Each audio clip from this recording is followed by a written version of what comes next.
Testing চলতেছে না? ও sheet, শেষমেশ আমরা ল্যাপটপটাকে বাঁচাতে পারলাম না, সো সরি। আমাদের সেন্টারে 22,000 টাকা দামের নতুন মাইক সেটআপ লাগানো হচ্ছে, আমরা নিজেরাই লাগাচ্ছি। Hello everyone, welcome to my daily new mini blog 92। আজকে আমরা ইলন মাস্কের টেসলা দিয়ে যাচ্ছি, অটো দিয়ে যাচ্ছি আমরা অফিসে। আমরা তখন অফিসে ছিলাম, কারণ হচ্ছে সেন্টার সাবি আমাদের কাছে ছিল না, সাবির জন্য অনেকক্ষণ অপেক্ষা করতে হলো। সো ফাইনালি চলে আসলাম আমাদের সেন্টারে এসে আমরা মাইক সেটআপের কাজ শুরু করে দিলাম। যেহেতু আমরা 5 টেলিকম অলরাউন্ডার, আমরা সব কাজে করে থাকি, আলহামদুলিল্লাহ সব কাজ অভিজ্ঞতা আমাদের রয়েছে। সাউন্ড বক্স এবং মেশিন তো আমরা লাগিয়ে ফেলেছি, এখন তো টেস্ট করতে হবে। তাই আমাদের বড় ভাই টেস্ট করতেছে, আমার বড় ভাই সোহেল ভাই সব টেস্ট করতেছে, যারা আসলে ফোনে মজা করতেছে প্রথম অবস্থায়। তা আলহামদুলিল্লাহ আমাদের কাছে খুব ভালো লেগেছে, আর আলহামদুলিল্লাহ আমাদের ফাইনাল সেটআপ হয়ে গেছে। আমরা এখন ঢাকা যাব।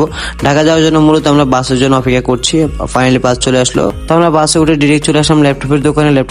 ল্যাপটপ জমা দিলাম, তারা বলতেছে এটা চেক করবে যে আসলে ঠিক হবে কিনা, তারপরে জানাবে। তবে তাদেরকে ল্যাপটপটা দিয়ে চলে আসলাম মুড়ি খেতে, যেহেতু আমাদের খিদা লেগেছে, তো দুপুরে খাওয়া হয়নি। তো মুড়ি খাওয়ার পরে আমরা চলে আসলাম আমার পরিচিত এক বড় ভাই দোকানে, উনি নতুন ব্যবসা দিয়েছে। এর আগে আপনারা অনেক ভিডিওতে দেখেছেন তাকে। ওনার সাথে দেখা সাক্ষাৎ করে চলে আসলাম আমরা মাল্টিপ্ল্যানে এসে আমার বড় ভাইয়ের সাথে দেখা করলাম। ওনার সাথে অনেক আগে থেকে পরিচয় রয়েছে, এবং উনি পানি ভিডিও করে থাকে মাঝে মাঝে, তো আমরা একটা শুট করে নিলাম। যেহেতু আমি পানি ভিডিও বানাতে এক্সপার্ট, তো আমরা ওনার সাথে একটা পানি ভিডিও করলাম। তো তার সাথে আমরা লং টাইম সময় কাটিয়ে আমরা মাল্টিপ্ল্যান থেকে বের হয়ে গেলাম। এখন আমরা সোলাপুরি খেতে চলে আসলাম। সোলাপুরি খেয়ে আমরা আবার ল্যাপটপের দোকানে চলে আসলাম। ল্যাপটপের দোকানে এসে আমরা দেখি মাথায় হাত, কারণ হচ্ছে যে ল্যাপটপ আর নাকি বেঁচে নেই, ল্যাপটপ অলরেডি মরে গেছে। কারণ হচ্ছে এটা সিপিইউ প্রবলেম ছিল, সিপিইউ একবারে মাদারবোর্ড একবারে বাদ হয়ে গেছে। আসার সময় পল্টনে দেখি অনেকে মশাল নিয়ে মিছিল করতেছে, এবং পল্টনে দেখছি যেহেতু এখন জুলাই মাস চলে, তাই পল্টন মোড়ে এখন জুলাই গণঅভ্যুত্থান 2024 সালের এটার ভিডিও ক্লিপ চলতেছে, সবাই দেখতেছে অনেকেই। এরপর আমরা বাস উঠলাম, বাস থেকে আমরা এলাকায় চলে আসলাম। এলাকায় এসে আমাদের হালিমের দোকানে আসলাম হালিম খেতে। হালিম খেয়ে আমরা এখন বাসা থেকে মুভ করবো। সবাই ভালো থাকবেন, অবশ্যই ভিডিওটা লাইক করে দেবেন। আল্লাহ হাফেজ।